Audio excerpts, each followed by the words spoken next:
Hello, Jay here, welcome to EonsOfBattle.com. Today I'm going to show you how I make my Flayed ones. For my Flayed ones, I use regular old warriors. I just leave off the gun arm. So the first thing I did was I glued on the legs, torso, and head, and then put it onto its base. And then I took my knife and a new blade and very, very carefully cut straight lines over every surface of the model. I went in completely random patterns. This is to give the model a very, very different look than the standard warrior. It'll really come out when you're painting the model, and it just helps to differentiate the two. I'd also suggest painting the Flayed ones a different color. As you can see, the head came off. I'll be gluing that on later.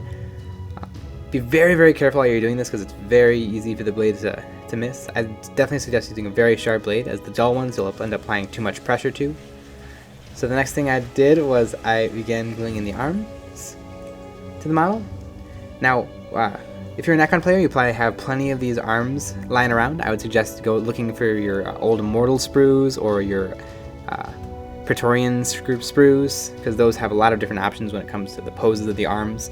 If you're not a Necron player, I don't know why you're building Flayed ones. So for posability of the model, make sure that you think about the weapon that the model is going to be holding when you're putting the arms on, because you don't want a sword to end up being held at the awkward angle. And for this particular model, I decided to go with the bayonets from the Immortals Gauss weapons. You could also use the standard Necron bayonet for the Gauss flares. You could even use the Immortals big sword.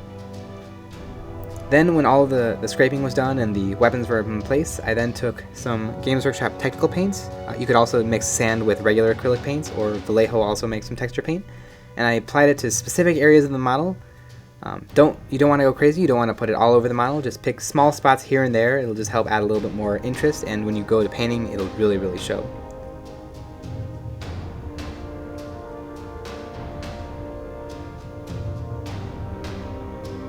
And there's a finished Flayed one.